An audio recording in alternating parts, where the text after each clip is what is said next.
Good morning, ladies and gentlemen. Welcome to the U.S. Commission on Security and Cooperation in Europe's congressional briefing on decolonizing Russia, a moral and strategic imperative. Now, from the very beginning, I would like to emphasize a few points about today's hearing. Today's discussion is not a mere brain-stimulating, yet largely esoteric exercise in a lip service to a zeitgeisty topic. It's also not an effort to be controversial or edgy just for the sake of likes and retweets. Today is a discussion to look at the foundational reasons for Russia's aggressive and brutal foreign policy that is leaving innocent people dead, displaced, and hurt in ways difficult to imagine. Understanding those reasons will help us craft policies and come up with ideas that will actually contain Russia and make a long-term peace on the Eurasian continent and beyond a possibility. Tragically and ironically to an extent, these are the very same reasons you see ethnic minority Russians dying in Putin's senseless war in Ukraine in larger proportions than ethnic Russians. Without addressing the core of this, we'll only be applying a band-aid to a wound that will inevitably start gushing blood, in this case, literally. And that brings us to the subject of today's discussion, the issue of decolonizing Russia. Russia's barbaric war in Ukraine has exposed the Russian Federation's viciously imperial character, something that has been apparent to an acute observer for some time, but now it's apparent to the entire world. Let me make it clear. Ukraine is not the first, and if left unchecked, it won't be the last instance of this. Russia has for decades now waged wars on people of Chechnya, Syria, Georgia. This aggression also is catalyzing a long overdue conversation about Russia's interior empire, given Moscow dominion over many indigenous non-Russian nations, and the extent to which the Kremlin has taken to suppress their national self-expression and self-determination. I want to make it clear, these conversations are not new. They have been percolating in the community and indeed among nations and ethnic groups that have been subject of Russia's colonial policies. But it is after the start of Russia's war in Ukraine that serious discussions are now underway about reckoning with Russia's imperialism and the need to colonize Russia, for it to become a viable stakeholder in European security and stability. As a successor to the Soviet Union, which cloaked its colonial agenda in anti-imperial and anti-capitalist nomenclature, Russia has yet to attract appropriate scrutiny for its consistent and oftentimes brutal imperial tendencies. And that is precisely the reason we have gathered our distinguished panel today. Without further delay, let me introduce our panel. We have a tremendous panel today, and from Ukraine, we have Dr. Hanna Hofka. She chaired the Foreign Affairs Committee of Ukrainian Parliament from 2014 to 2019. She was one of the civic leaders of the Maidan Revolution of Dignity. She was elected to Parliament as from European Self-Alliance Party and then served as an independent MP. Since the start of Russian invasion of Ukraine, she, along with other activists, established the International Center for Ukrainian Victory. The center advocates for Ukrainian interests internationally and supports civil society actions for Ukraine's victory. We also have Casey Michel, who's an American author and journalist who covers illicit finance, kleptocracy, and developments in countries and regions formerly or currently occupied by the Russian and Soviet empires. He is the author of American Kleptocracy, and his writing has appeared in Foreign Affairs, Financial Times, The Atlantic, and Washington Post, among other publications.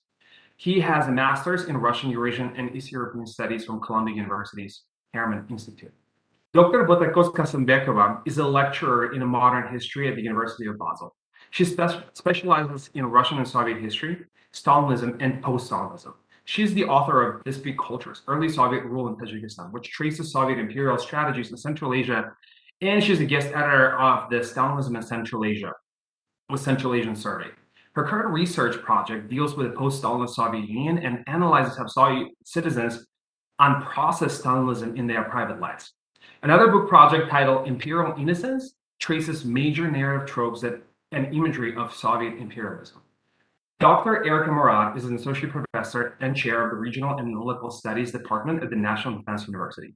Dr. Morad's research focuses on violence, mobilization, and security institutions in Eurasia, India, and Mexico. She has authored 3 books, including most recently The Politics of Police Reform, Society Against the State in Post-Soviet Countries. Her articles appeared in Foreign Affairs, Washington Post, Foreign Policy, EurasiaNet, and Open Democracy.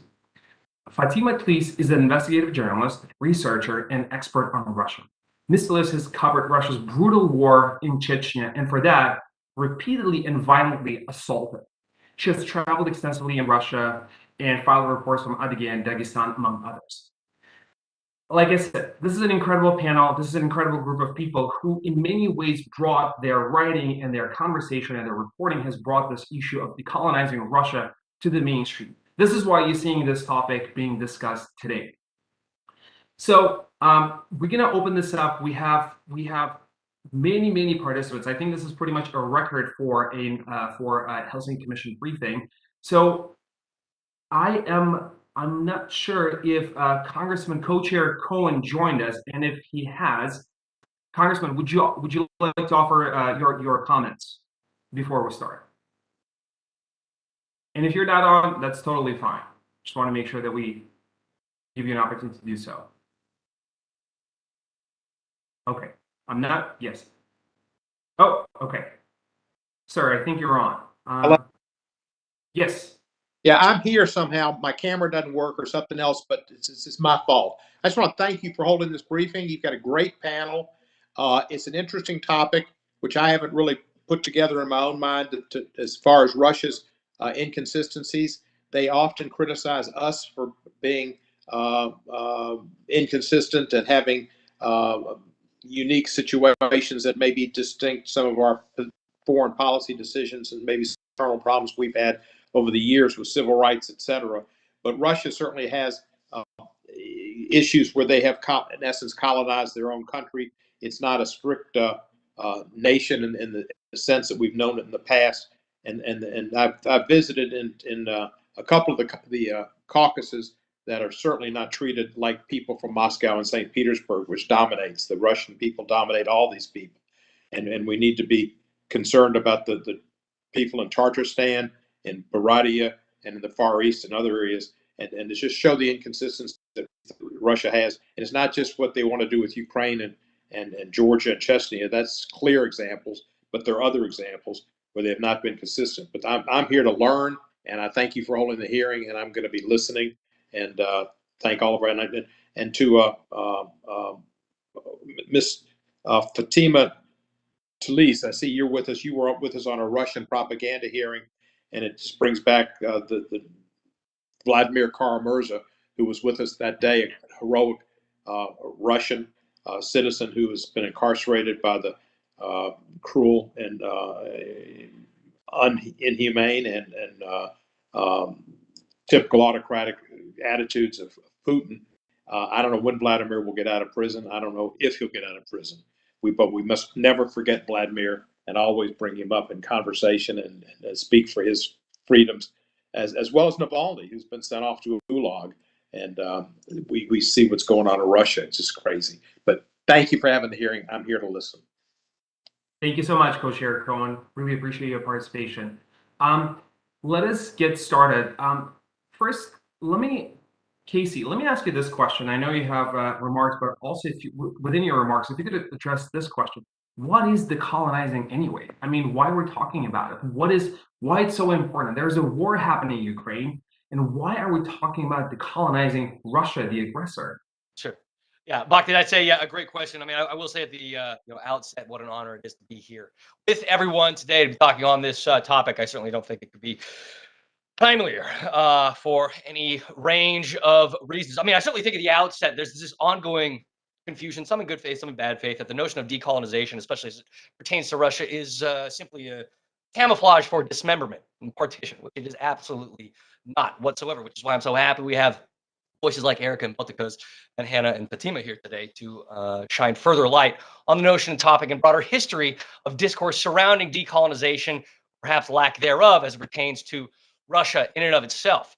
Bhakti, I guess I'm wondering, should I just dive right into these opening comments right here as we begin this conversation? Please.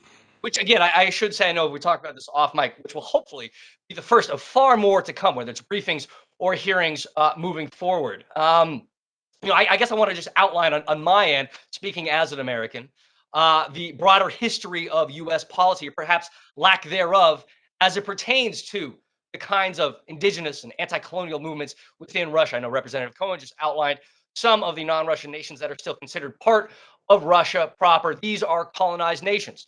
that we consider to be part of Russia proper, even though, again, these are non-Russian nations themselves that remain colonized by, as we've seen yet again, another dictatorship in the Kremlin. So to start, I'm going to go back a few decades to the actually early 1990s. I'm not going to go through the entire history of Russian expansionism and imperialism. I'm sure we'll get to more of that in this conversation today. But I want to actually start in 1991 as the Soviet Union itself began its final hurdle toward collapse and disintegration. While this was taking place, the U.S., as the historical record makes very clear, was very much caught off guard. The George H.W. Bush administration spent months during that year trying to find some kind of new strategy as it pertains to what was then this splintering superpower in the Soviet Union. And the course that Washington ended up choosing was simple. It chose to prioritize relations with Moscow and prevent the disintegration of the Soviet Empire and eventually Russia from going too far. And that meant in many cases simply sitting on our hands. Instead of offering diplomatic or even material support to new countries, new nations, declaring independence, declaring sovereignty from Moscow's empire, the U.S. actively worked to prevent certain pro-sovereignty movements from succeeding. Think of Bush's infamous Chicken Kiev speech in 1991, where he publicly criticized Ukrainian separatists for trying to break away from Moscow, which unfortunately has not aged very well whatsoever. And there was a logic to all of this. After all, this was a country in the Soviet Union that was country with a significant nuclear arsenal. And no one wanted that arsenal to fall into the wrong hands. And the West, and the US especially, perhaps understandably, thought at the time that so long as Russia transitioned into a market economy and held free and fair elections, that actual borders and boundaries wouldn't necessarily matter quite so much. And again, you can see the logic to this argument. This was all taking place amidst a far broader ignorance in the West, and again, especially in the United States of America, of the history of Russian imperialism and Russian colonization writ large, and of understanding that Russia continues to oversee what is in many ways a traditional European empire, only that instead of colonizing nations and peoples overseas, it instead colonized nations and peoples over land. That is to say, Russia didn't create a transoceanic empire of colonized nations, but a transcontinental empire of colonized nations. Now, in the 1990s, the trade-off was clear. Instead of backing these independence and pro-sovereignty movements rising up against imperialists in Moscow, the U.S. either dragged its feet or willingly turned a blind eye to these movements. And this wasn't just the case in places like Ukraine or Georgia or Moldova or Kazakhstan or Kyrgyzstan or Azerbaijan. That goes also for the colonized nations that are still considered part of Russia proper. Because in the early 1990s, so many of these nations also pushed for increased sovereignty, in some cases even outright independence. These are nations like Chechnya, which had clear majority support for independence in the early 1990s and yet received no support whatsoever from the West, even though the West could likely have stopped the violence and result in tens of thousands of deaths that came from the Chechen wars.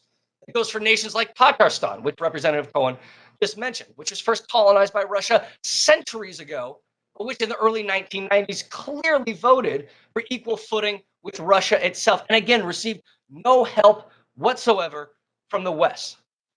Over and over and over again, these indigenous and colonized nations pushed for sovereignty in the 1990s, and again, the West placed all of its hopes on a market economy, on democratic norms, changing Russia, changing the Kremlin to such an extent, preventing a return to the kind of Russian imperialism we see now, that these anti-colonial movements wouldn't end up mattering. This was administration after administration in the US that pursued this policy. It happened year after year, decade after decade.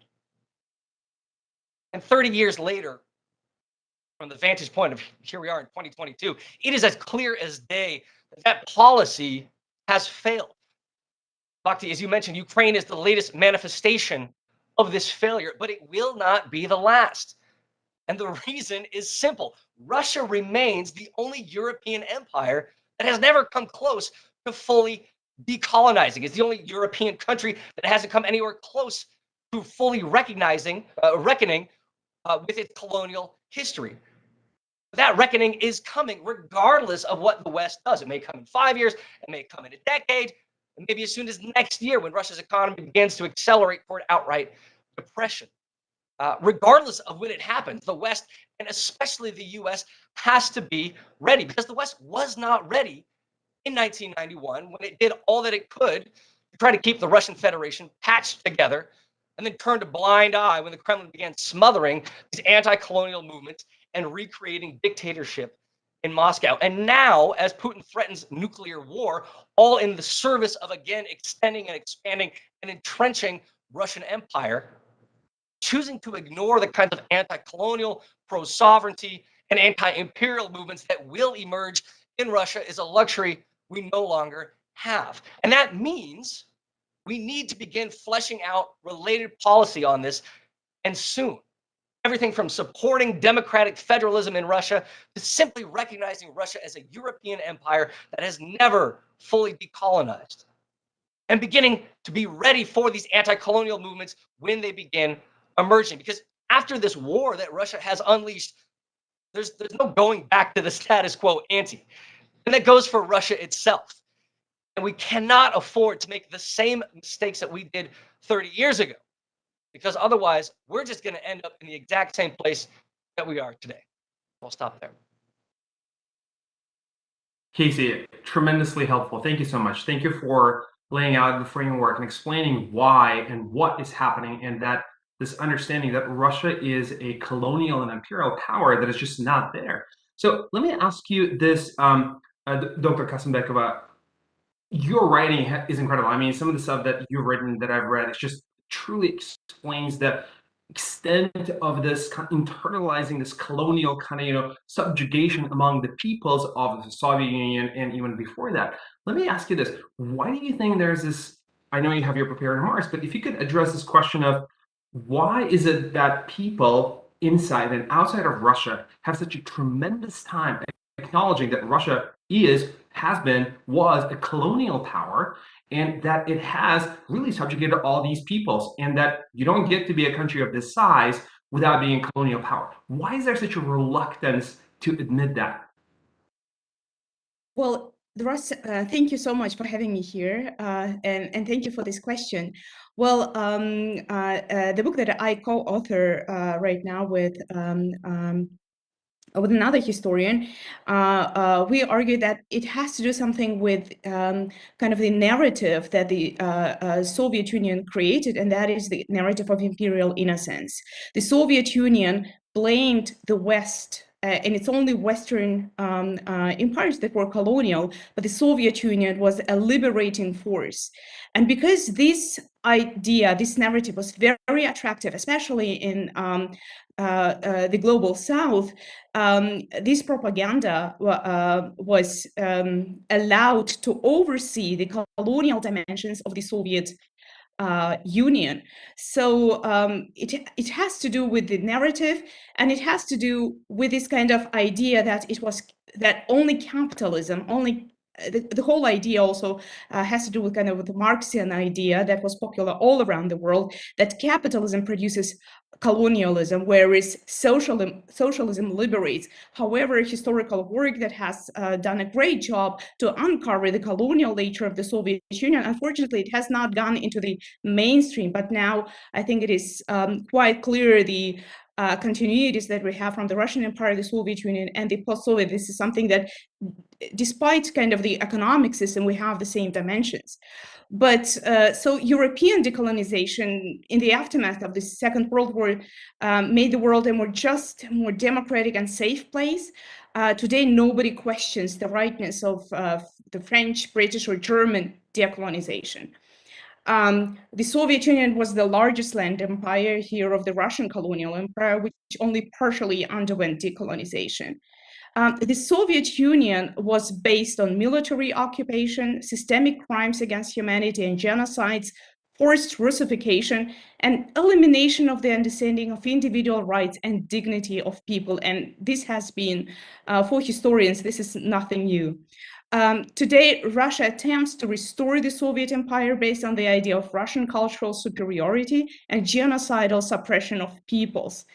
And so decolonization decolonization of Russia would mean, I think, first of all, with the recognition of the imperial and brutal nature of the Soviet Union and the contemporary Russian ambitions.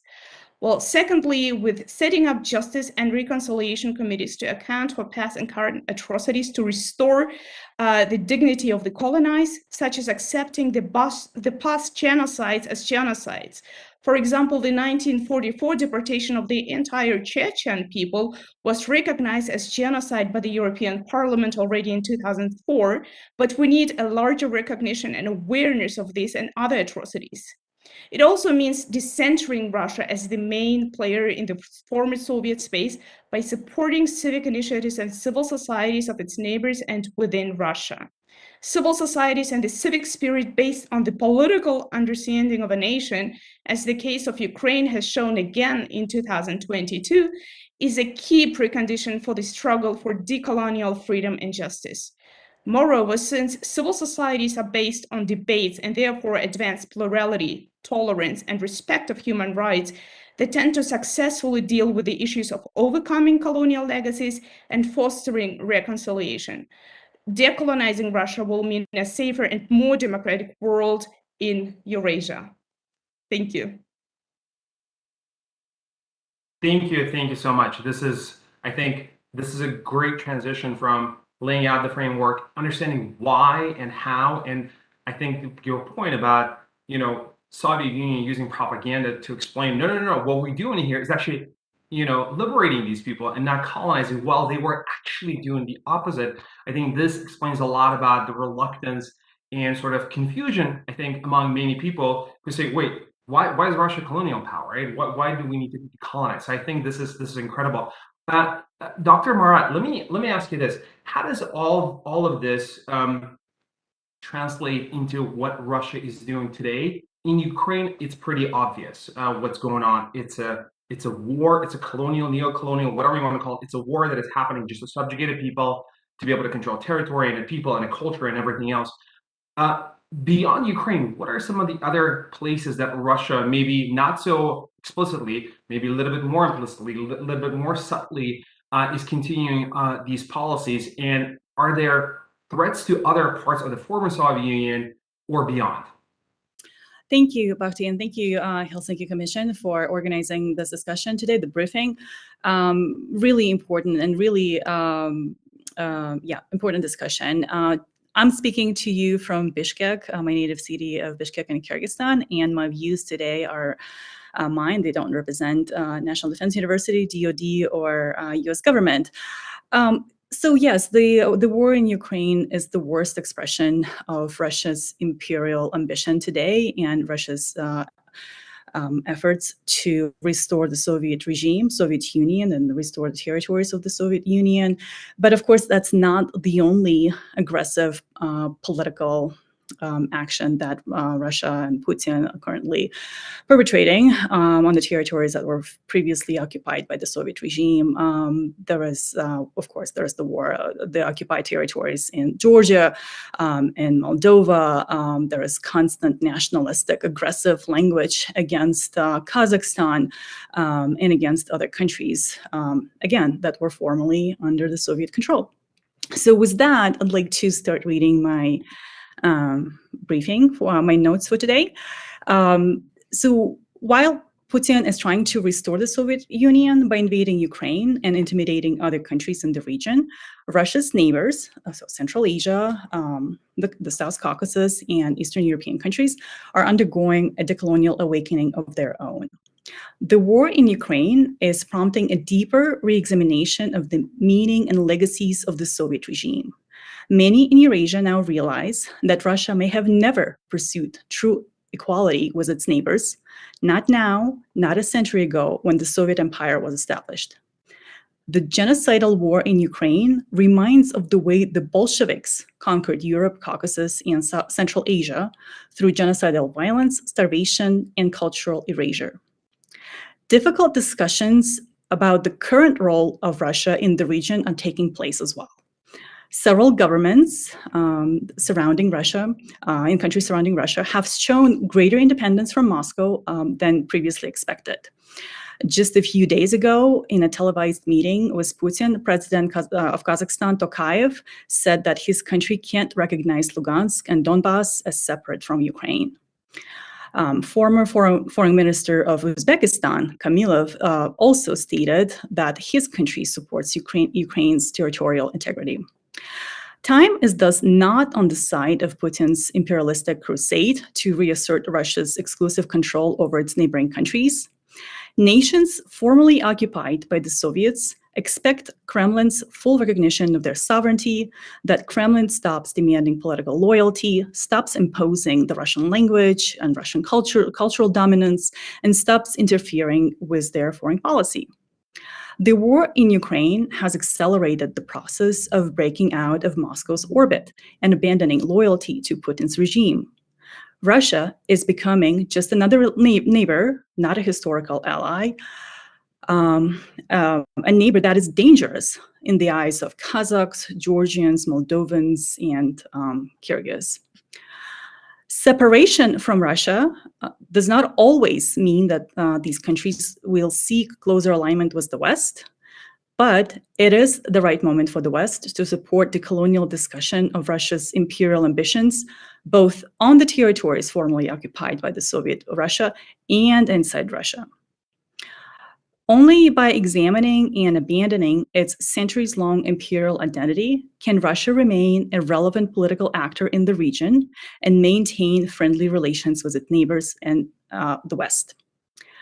And hopefully, we will continue discussions like this and include more people also from Russia, not just from countries that were formerly under the Soviet control.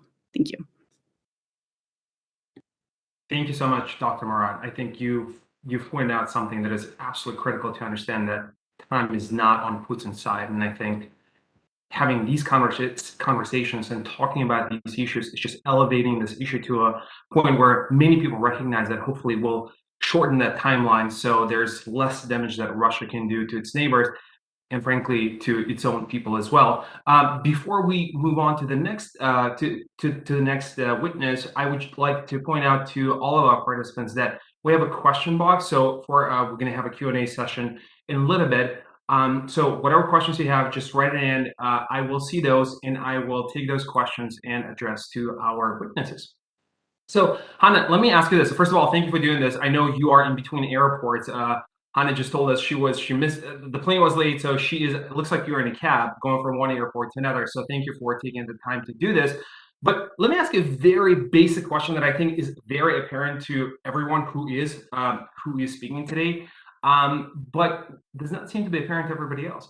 Is Russia's war against Ukraine in any way, shape, or form justified, and is anything but a colonial projection of power? What is it? Why is Russia doing this, and what is Ukraine doing in response?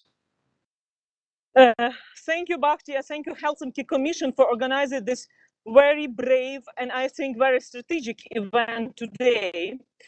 Because just last week when I was in Washington and I were in Vishwanka, and the taxi driver asked me, "Are you from Ukraine?" I say, "Yes, I'm from Ukraine. I'm Ukrainian. Could you please tell me why Russians are fighting with you?"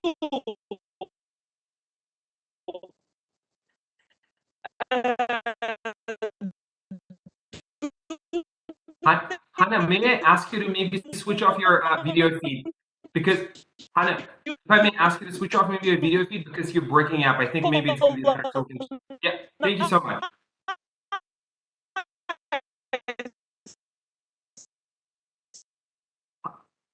Hannah, I think we might have. Hannah, maybe I'm going to go to Fatima for a second, and then we're going to come back to you because you're breaking up. We're going to come back. Oh, I'm sorry. Again, I do apologize. Like I said, Hannah is in between airports, and she was here last week. Some of us had an opportunity. No, sorry. Can you hear me now? Yes. Now it's so much better. Yes, please go ahead. Yes. Sorry. So So Russia has a long and horrific tradition going back centuries of attempting to eliminate Ukrainian nation, but by destroying Ukraine's national culture, linguistic, and historic identity. Moscow did it during Tsarist imperial times and during Soviet times, and just in 20th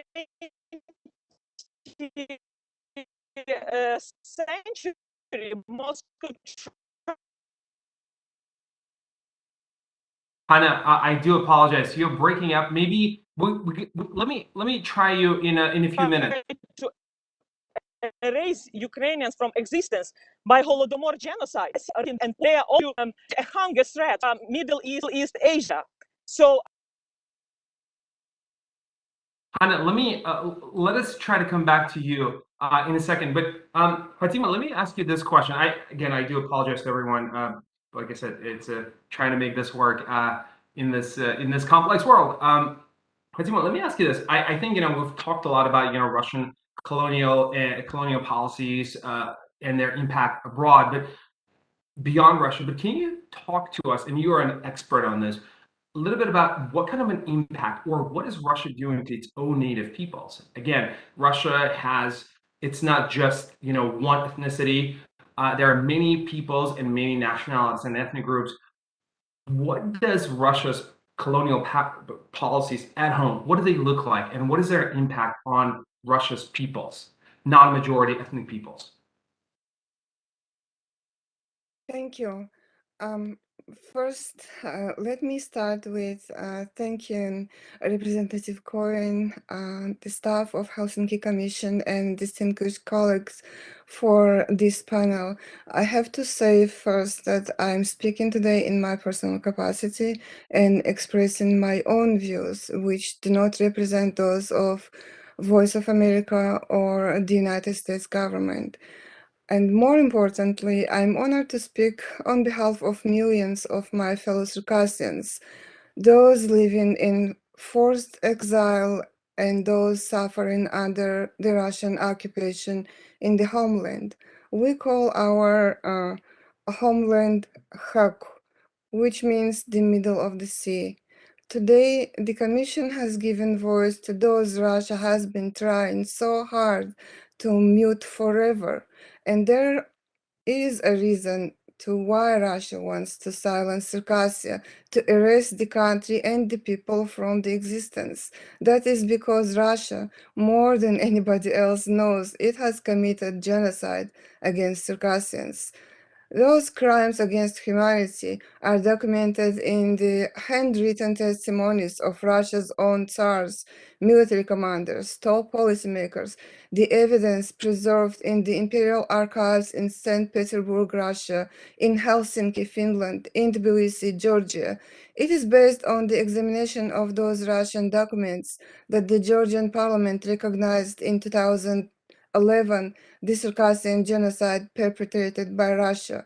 Today's stories from Ukraine are those of ethnic cleansing, mass murder of civilians, destruction of entire cities and villages, forced deportations, filtration camps, mass abduction of children, forced Russification, appropriation of culture and historic revisionism, everything the United Nations defines as crime against humanity, genocide.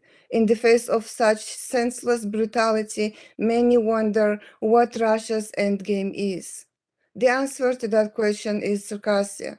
Just like Ukraine, Circassia was a vibrant, prosperous nation centuries before Muscovy existed. Circassians converted to Christianity before Russia existed. Circassian nobility was embedded in the Kievan Rus from its very early stages. Seeking to strengthen his grip on power, the Russian Tsar Ivan the Terrible married the Circassian Princess Maria. So where is Circassia today?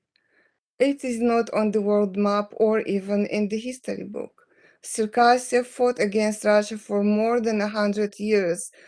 It never surrendered. Russia won and occupied Circassia by killing and forcibly deporting an estimated 98% of the Circassian population. but the genocide of Circassians did not end with Russia declaring a victory more than a century ago. The Kremlin divided Circassia into 3 administrative entities and Circassians into multiple ethnic minority groups, giving each different names and even different languages. The Circassian kids in Russia don't study their history or their language or culture at schools. Today, Russia denies the Circassians their indigenous status, their political, economical, cultural, ecological, and linguistic rights. To the millions of Circassians living in a forced exile in more than 50 countries around the world, Russia denies the right for repatriation, instead imposing visa limitations, quotas specifically designed for the Circassians, regardless of who occupies the Kremlin at any given era, be that a Tsar, a communist, or a Chekist. The Circassians know firsthand that the core of the regime's policy towards Circassians is constant, and that is a colonial policy of systematic and selective destruction of the identity, and that also goes for other, what Russia calls ethnic minorities. Vladimir Putin made it clear twice. His role models are 2 Russian emperors known for the most aggressive, brutal, and bloody state-building strategies, and that his mission is to rebuild that empire at any cost. His appetites, as we see with Ukraine, are only growing. I just wanted to underline, I'm not a policymaker, I'm not a political analyst. I'm not going to suggest any measures to be taken to improve the situation, to prevent Russia from, being emboldened even further than it is now. I'm presenting a case of my people. I hope this helps to understand the root of brutality and Russian colonialism and why this needs to be changed. Thank you very much. Thank you so much, Ms. Liz. I mean, this is, I think, again, it's historical perspective is very important. Context may be different, but I think the reality that you've laid out just shows the brutality of the policies and how basically a people and a nation can just cease to exist because of these policies. So again, this is not to suggest that's what's going to happen, but I think it's a good reminder. And I think this is, again, to everyone who's still debating, and I don't want to use the word apologists, but apologizing or sort of trying to apologize themselves, or trying to excuse Russia from some of the things that they're doing. That it's important for them to understand this has been history of Russian Empire. This is not Russophobic. This is not anti-Russian. This is not anti any ethnicity, but this is just a statement of a fact. Hannah, let me try to go back to you and see if you may be able to join us. I think the best thing to do maybe not do your video stream, because maybe that's what's preventing us from hearing you. Let's try to do it again.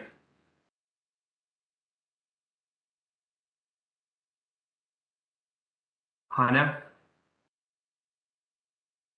I'm not sure. Sometimes, yeah. All right. Let me Paul, I think you've raised your hand. Please go ahead.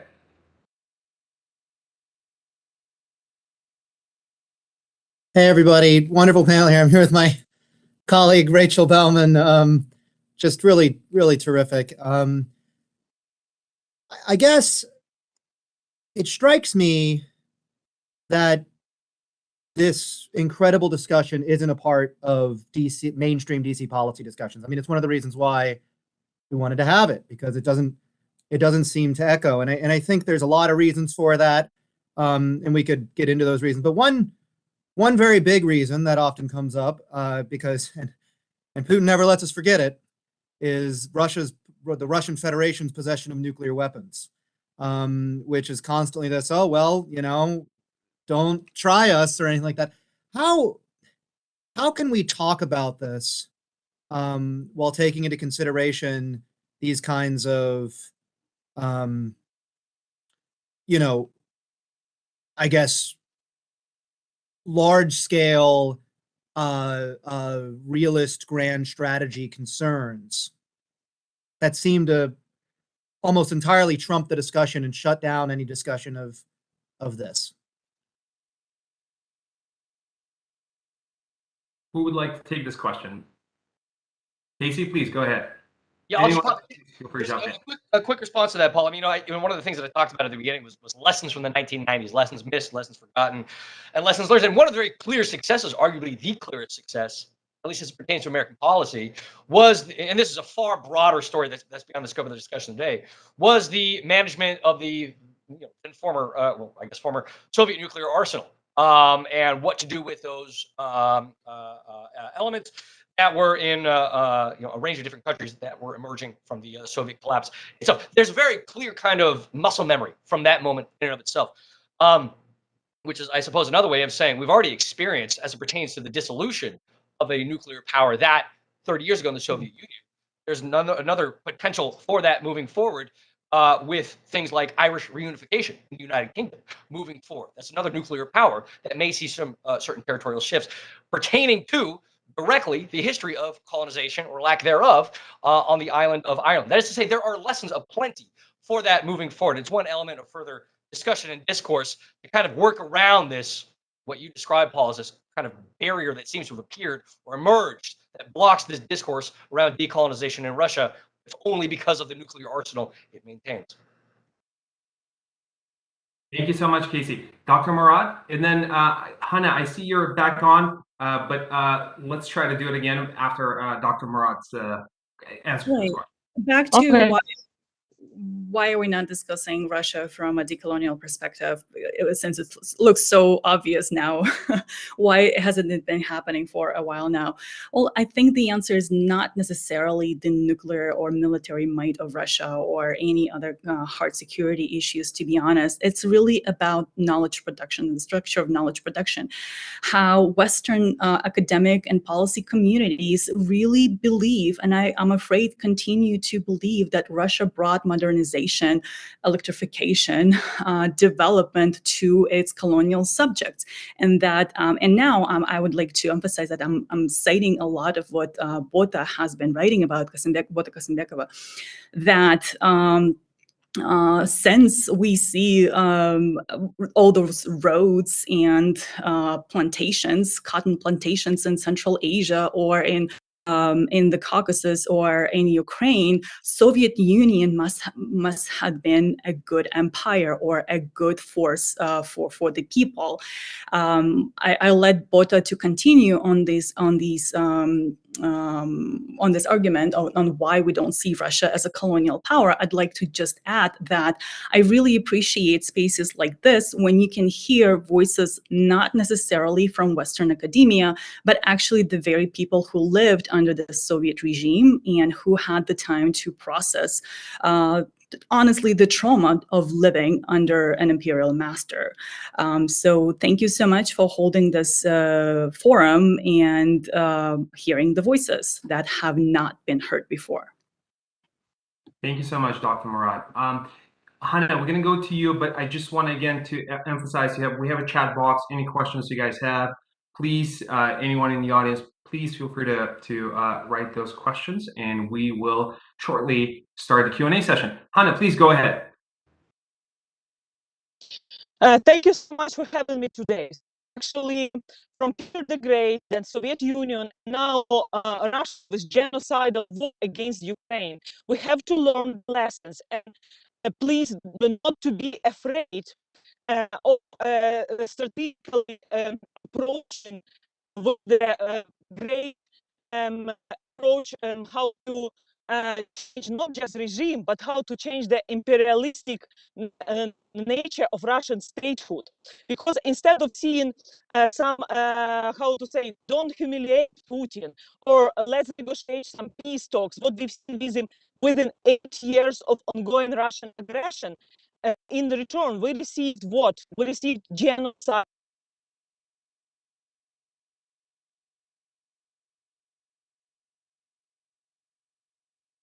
Hannah, we lost you again. But we understand what you're saying, and I think you made the most important point. I mean, that got through. That's the important bit got through.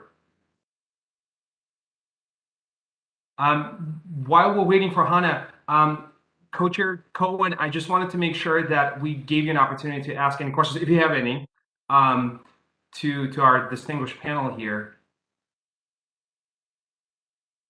I don't think I have any questions. I appreciate it. I've learned a lot, to and help I understand wrap- the inconsistencies in Russia's position. It's obvious it's a federation that they've colonized, and they're not free. This is, and what's going on in Ukraine is just an extension of their imperial, from Peter the Great attitude that Putin has picked up with a that it really never has had much of a lapse. I mean, they've always, with Soviet Union, et cetera, it's been they've taken over other nations and people and tried to, and they subjugated them to Moscow and St. Petersburg. But thank you. Thank you so much.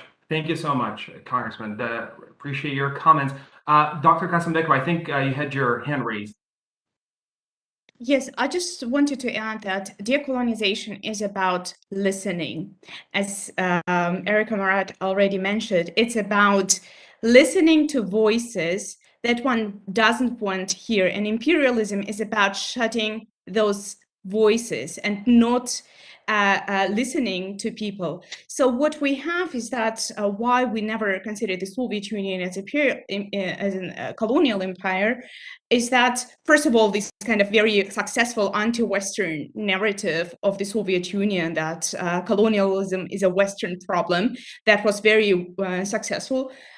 Secondly, lack of knowledge. For example, when we talk about Holodomor, when we talk about hungers and genocides, these were forbidden topics in the Soviet Union. So, for example, when Kazakh scholars or students try to find out information about that, they were arrested and they were repressed. So some committed suicides because so it was impossible. We have a very short period of time in the 1990s when archives are open, but that was a very short period of time, and we're still, archives are in Moscow. We don't have access to our history, so we don't have a lot of proofs to go and prove our history. Second, and very importantly, in the West, most of the voices were given to Russian scholars, and Russian scholars are not interested in that story. So even like scholars from Central Asia, scholars from Eastern Europe, we also have historical academic debates and struggles as well, because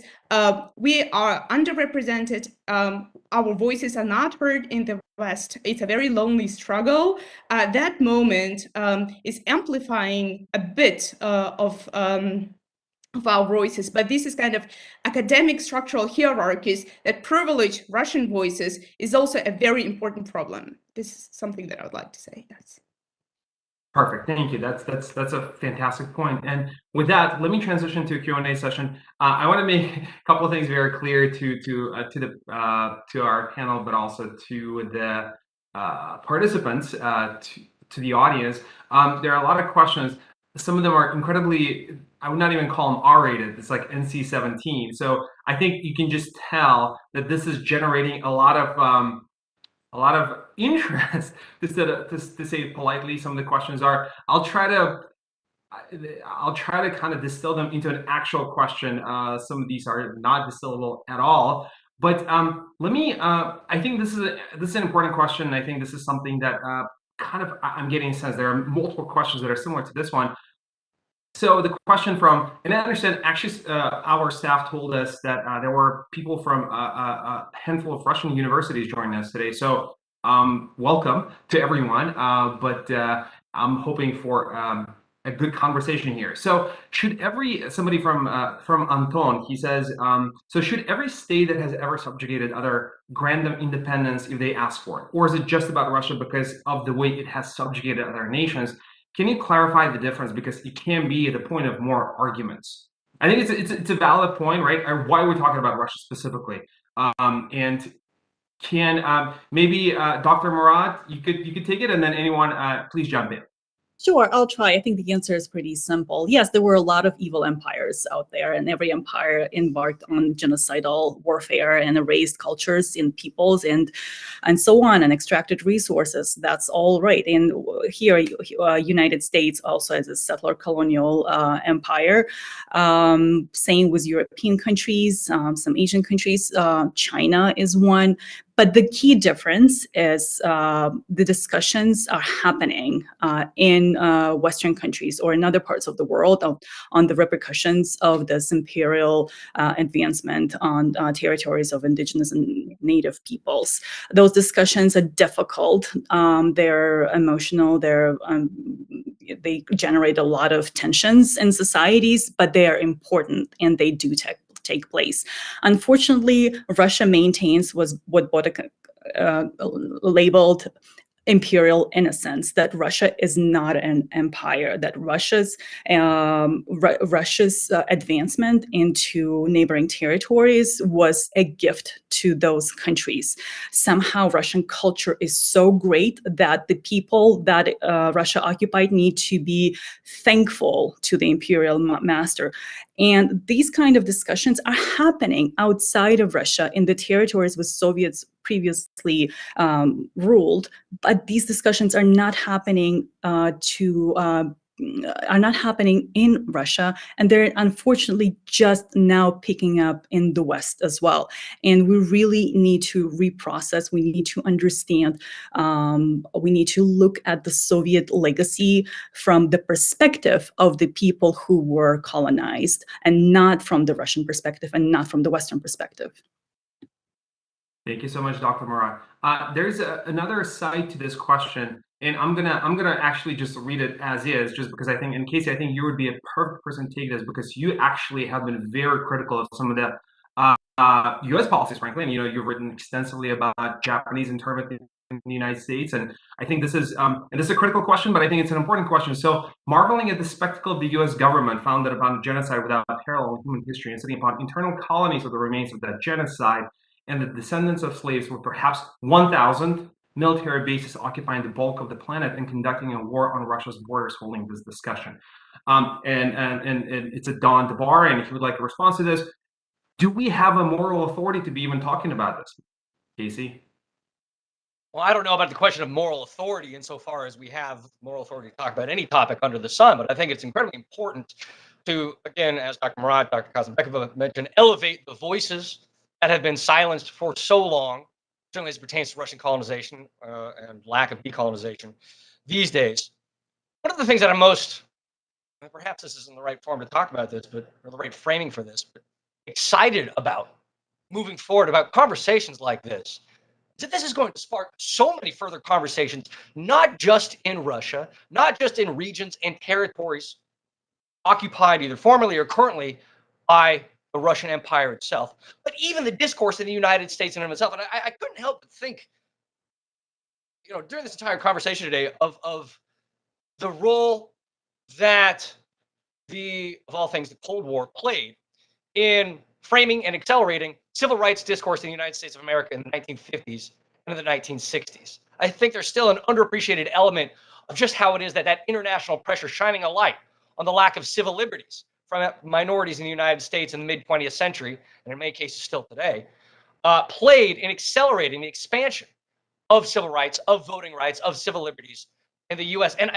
this is, again, a conversation for another time. I know Dr. Morad was just talking about the lack of discourse internally in Russia in decolonization, or the broader decolonization discourse. It's only in recent years that in the academic space in the United States of America, we have seen finally this kind of watershed moment of approaching, attracting, identifying, analyzing American imperial conquest in North America, to say nothing of broader American imperial conquest elsewhere. And there have been, an unprecedented raft of publications and analyses, some of which I have sitting behind me here today, as it pertains to American indigenous relations, American indigenous colonization, of the hundreds of indigenous nations that continue to comprise, and in many cases are still growing, in what we consider to be what we describe as United States of America. This is only going to continue. One of the reasons I'm so, use the term, excited about where that discourse is going to go is I know it's going to redound in the United States of America to force Americans to approach, to identify, to understand America's own imperial history. Because at the end of the day, there are far more similarities than there are differences as it pertains to 19th century expansionism from Moscow and St. Petersburg eastward, from Washington and the eastern seaboard in North America westward. It's going to take decades, frankly, it's going to take centuries, but I do think that that question hits on an important comment. Again, I'm not going to talk about moral authority one way or the other, but the more voices that have been silenced for years and years that we can elevate, the better off we're all going to be in the long run. Thank you so much, Casey. Fatima, I think you had a response to this question, or maybe you had a comment on a previous one, and then Dr. Kasembekova. Yes, I do have a response to this question. My response is I absolutely have a moral authority to talk about this topic. I'm a Circassian. How much talk you hear in the United States about slavery? How much effort is done by the United States people to start helping people who suffered slavery to start healing, to rectify the situation? Did you ever hear anything like that in Russia? Now, please go Google white slavery. The first word which is gonna come up is Circassians. The Circassians were sold in thousands on the slave markets in the Ottoman Empire by Russia. If you go and see the biography of some famous people, including the mayor of London, the former mayor of London, now Prime Minister of Great Britain, Boris Johnson, his great-grandmother was a Circassian slave. Who talks in Russia about rectifying the trauma of the Circassian slavery? Who talks about the guilt of Russian state before the Circassian people? Nobody. That's not just the absence of discussion. It's a specifically designed strategy to silence this discussion, to make sure it doesn't exist. That's a colonial strategy. As for your question, everybody who has ever dealt with the Russian disinformation and propaganda would immediately recognize it for what it is. It's called, there's actually a professional term for it in disinformation, whatablism. No matter what each country's position or past is, it doesn't eliminate the other country's problems.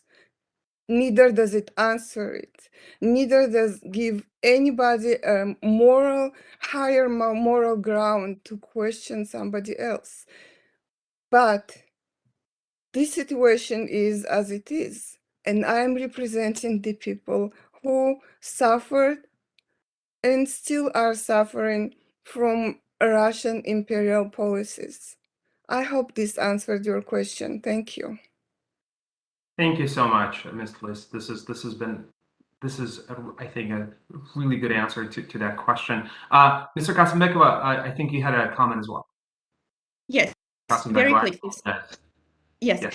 So very quickly on the question with the US, again, I agree that this is kind of a very typical way of blaming the West rather than looking inwards. But at the same time, I co-authored the book Imperial, Innocence with an excellent historian, Kimberly St. Julian Vernon from the United States, who comes also from looking at the history of Black Americans, and she recognizes a lot of the things that are happening in the United States. So this comparative perspective that we will have clearly shows that one can, that one doesn't have to have slavery to have colonialism. This is the first point. The second point, I think what we need to look at decolonization, and I recently realized that there is imperial understanding of decolonization, and that imperial colonial understanding of decolonization is, divide and rule, ethnic violence, strife, disempowerment. However, the decolonial understanding of decolonization is dignity, human rights, self-determination, political rights. So if we look at not from the kind of colonial understanding of decolonization, but the decolonial understanding of decolonization, it's a chance. It's a chance for everyone. It's a chance for all the peoples in Eurasia. It's a chance for reconciliation. It's a chance for truth. It's a chance for democratic involved, political system. I've spent many years in Germany, and so Germany has been looking at its very difficult past. And can you imagine, Germany would not want to go to these decolonial debates about themselves, and they would just say, the Americans or the British were worse. That doesn't work. And decolonization in Germany has meant equality, inclusivity, tolerance, democracy. And decolonization, we need to look as a chance. It's a very difficult story. Stalinism and decolonization are not separate. Without decolonization, we'll never have de-Stalinization. We'll never be able, without looking at the imperial dimensions of Soviet dictatorship, we will never be able to work through this Soviet dictatorship. So, and this is a chance for Russians. This is the chance for all of us to build a better future. And what we want is simply to be heard and to be respected. This is an equality, something that was propagated as something that the Soviet Union wanted to install and never did, because, for example, Central Asians had never had a political voice in all of the decisions that were taking place. So this is something that is good. This is something that will build and will be able to a peaceful and respectful coexistence. We need to see it as a good process, as something that is very positive. Thank you so much. I genuinely, as an eternal optimist myself, I appreciate this positive, look at it. I mean, I think this is the truth of it. This is not an effort to hurt anyone. This is not truth to be. Again, I see some of the comments to be Russophobic, to anti-Russian or anything like that. This is an effort to genuinely understand what is driving Russia, but also do something, have a conversation that's going to be good for neighbors, Russia's neighbors, but also for Russians themselves. And let me, Dr. Kazimekova, you've talked about it before, before we do that, we're actually out of time, but if everyone is available for maybe another 10 minutes, just because we have such a flood of questions, if everyone is available, we're just going to extend it for maybe another 10 minutes, and we're going to finish at 11:15. If it's okay with everyone. Also, Hannah unfortunately couldn't join. We will share her statement with everyone who's interested. It's going to be on our website as well, so please feel free to check up on that. But I think you've touched upon it indirectly, but let me ask you this. So one of the, Branko is asking, what about the great risks involved in pushing to break up Russia as it exists now? Are we pushing, is decolonizing breaking up Russia? Does it equal to that? Is one, decolonizing is breaking up Russia? And if so, are there any risks associated with that?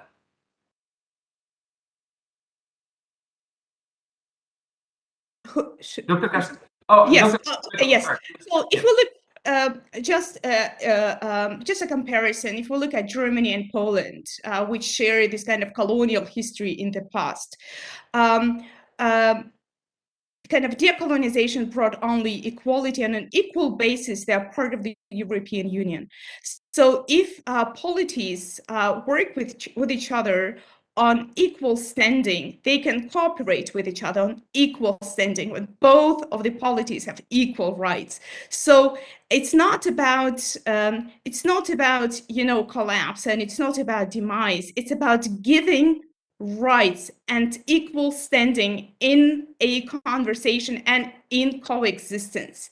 So to say that, British Empire should have never been broken because it's all about demise, or for the French or the Nazi Germany for that matter, it's something that will provide everyone dignity, rights, and it's about, coexistence. So one really needs to look at it. It's a chance for everyone. It's a chance for Russians, and it's a chance for all other people who suffer from dictatorships. And the only way to really deal with imperial dictatorship is really to talk about rights and dignity and voices. Thank you so much. Let me ask you one more question, and maybe Dr. Morad and Ms. Bliss, maybe you could answer this question. And this is from Kirill, and he asks, what about voices of minorities within the ethnic regions of Russia? So the point being that, there are, for example, the Mari people in Tatarstan and Bashkortostan who are under unwilling Tatarization during the relatively free time. I think we miss that colonialism is multi-layered, and colonized groups can also engage in colonizing activities within their territory. Is that true? And what do we do about this, right? I mean, we're talking about ethnic groups, we're talking about the people who are being colonized, but they themselves apparently, seemingly engaging in colonizing. Is that an important dynamic to keep in mind when we're talking about Russia? And is, Russia, the big federal Russia, actually helping those tiny minority groups to maintain their identity? So we absolutely need to hear voices from all across Russia. So far, the dominant discourse about Russia it comes out from Moscow and St. Petersburg, and not from other parts of Russia. On collaborators, imperial collaborators, they always existed, no matter in what imperial reality, what geographical context. There has always been collaborators. It's a way of survival, a source of power. But these kind of these are the distractions. They allow colonizers to pretend as if this was that their actions are legitimate and acceptable and even welcomed in the colonized nations. Ramzan Kadyrov is an example of such collaborator who found an enormous source of an enormous power for himself by collaborating with Kremlin. And in any colonized society, nation, group, you'll always find someone who will exist in between the colonized and the colonizer. And it's a normal thing, and we shouldn't be distracted by that. Thank you so much. Ms. Liz, I wonder if you might have some comments on that. A few days ago, I read a commentary, an interview with Christopher Steele. He's a famous British spy who wrote this Trump dossier. So anyways, that was about the situation in Russia, and he was asked, why does he think that the Russians, the population in Russia condone Putin's violent actions in Ukraine? And his answer just, struck me because it let me understand that he does really know Russia. So his answer was, because people, I'm not quoting directly, it's just a paraphrase of his words, but the core of it was that the Russian government has brutalized people to the point when the people became brutal themselves. That's what's going on in Russia, and that's why we see so many non-Russians being sent to Ukraine, killing and dying themselves and committing atrocities. As for the multiplying the colonial powers on the horizontal level, on the local level, that's pretty much a classic Kremlin divide and rule policy, part of it. For instance, in one of the republic, they simply promote and support, of course, to the certain extent, one of the ethnic groups while they oppress the other one. And by doing that, they simply pull the strings. They keep the situation under control. That's how it works. And I've seen this, I've experienced this, I lived through this in Russia. So if Adygea, for instance, one of the Circassian republics, declares the Circassian language as a state language, Russian prosecutors force Adygea to change the constitution, and the local Russians who actually are happy to study the Circassian language because they live in there, are brainwashed into believing that they are forced to use the Circassian.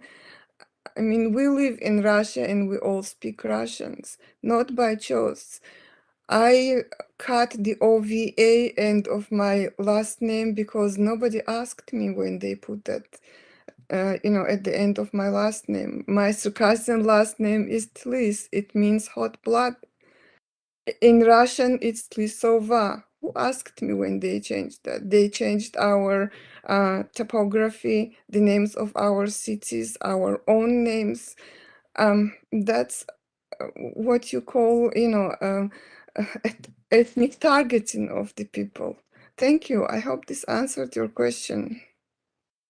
Ms. Bliss, I mean, you already had an amazingly cool last name, but not knowing that it means hot blood makes it even cooler. So congratulations on a really cool last name. Maybe one more question and then any final comments, and then we can maybe wrap this up. But this has been an incredible discussion. Like I said, the engagement's been through the roof, and I'm hoping maybe we're going to do one of these down the line too. And this is for Mariam Hayat, and I think this is an interesting and important question. Just to see sort of a through line, how do you interpret Russia's presence in Syria and its continued endorsement of the Assad regime? Is this connected to Russia's expansionist agenda? And if I may add to that, is there a connection between what Russia's doing in Syria, Ukraine, in Georgia, in Moldova? Is there a connection there? Maybe Casey, and then anyone else, please jump in. I'm not going to pretend to be an expert on Russian activities in Syria. I haven't written extensively on that. I can only comment kind of from the broader 10,000-foot view.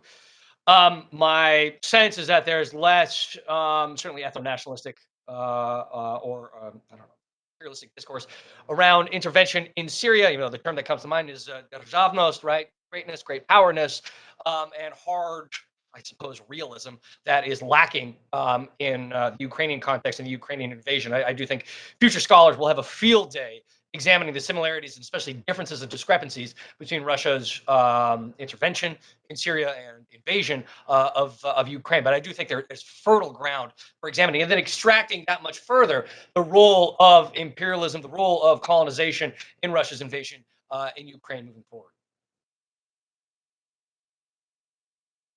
Fatima, please.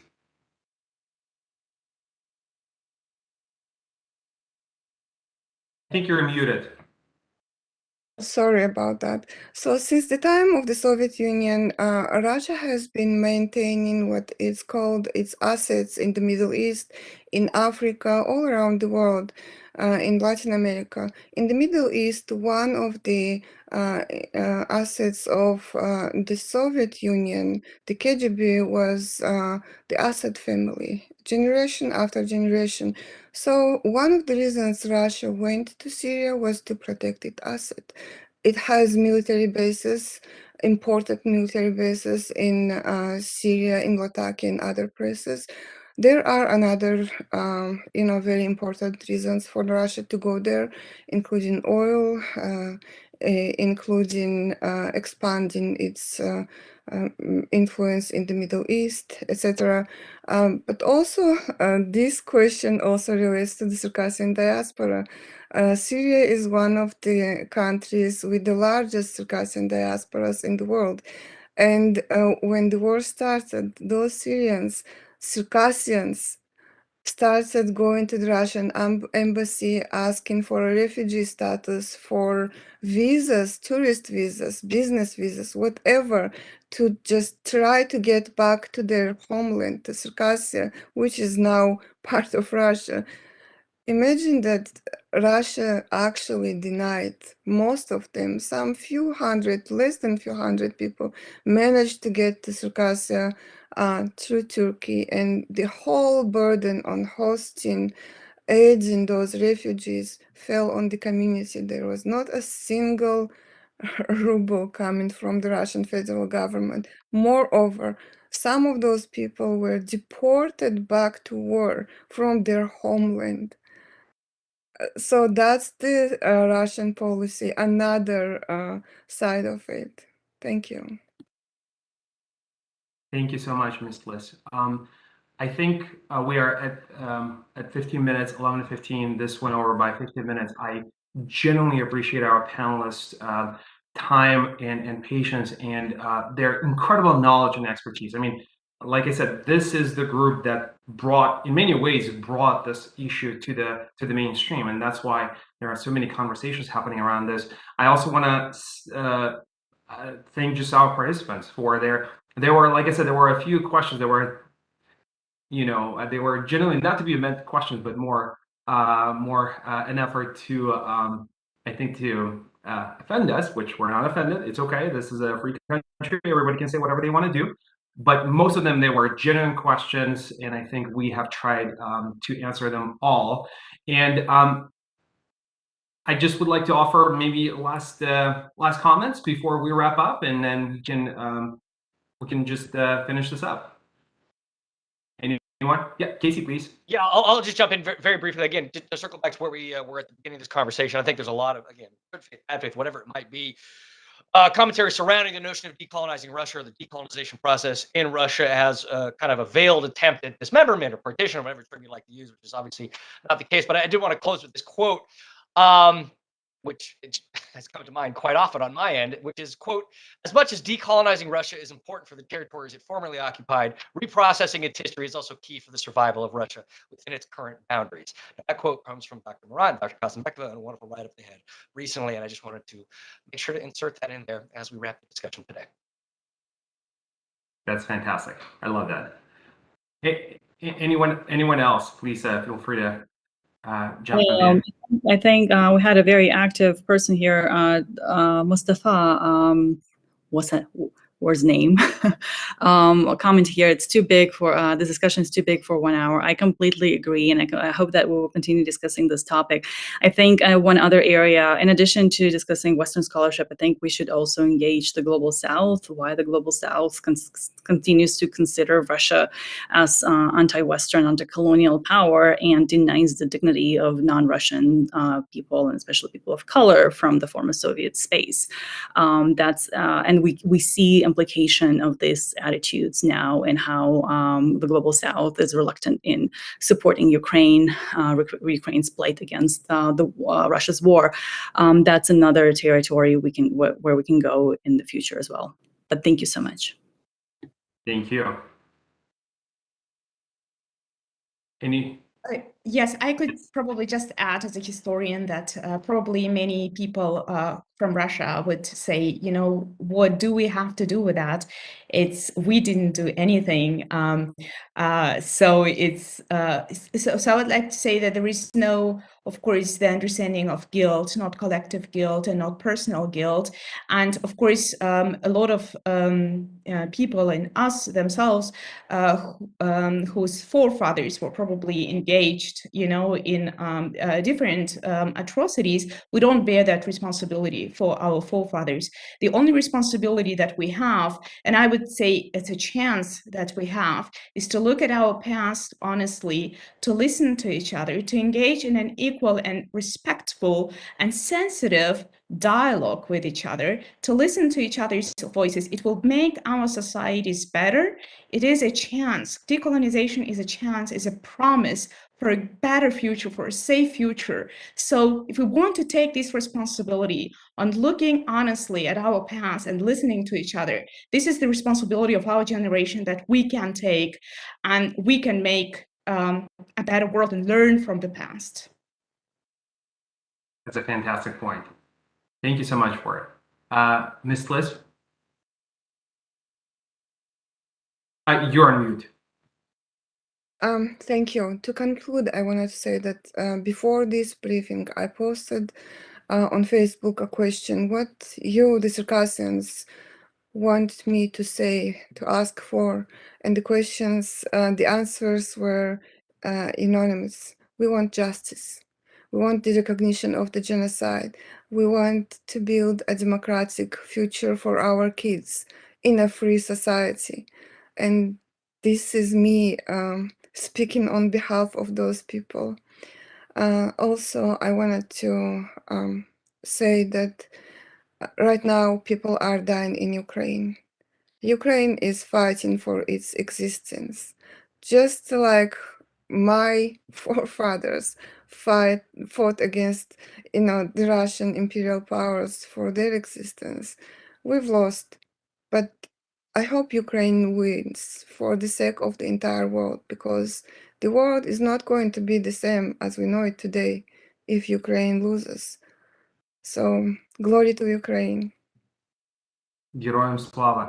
Thank you so much. This has been, like I said, an incredible, I think, both educational but also emotional conversation. And I want to acknowledge that there are a lot of emotions running the gamut. And again, by no means, and I think we try to convey this message, this is not anti anything. This is pro something. This is pro peace. This is pro reform. This is pro justice. This is about things that every human being in the world wants for themselves, and as you, Ms. Liz, said, for their kids. This is what we want, and this is the first conversation in what it appears to be is going to be a series of conversations about this specific issue. So thank you so much to our panelists. I would be remiss not to thank Michael Cicere, my colleague at my senior policy advisor at the Helsinki Commission, who, just driving force behind this.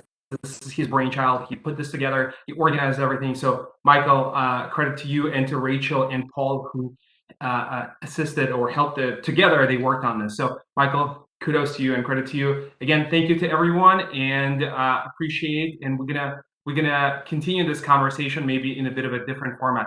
Thank you once again. Goodbye. Thanks, everyone.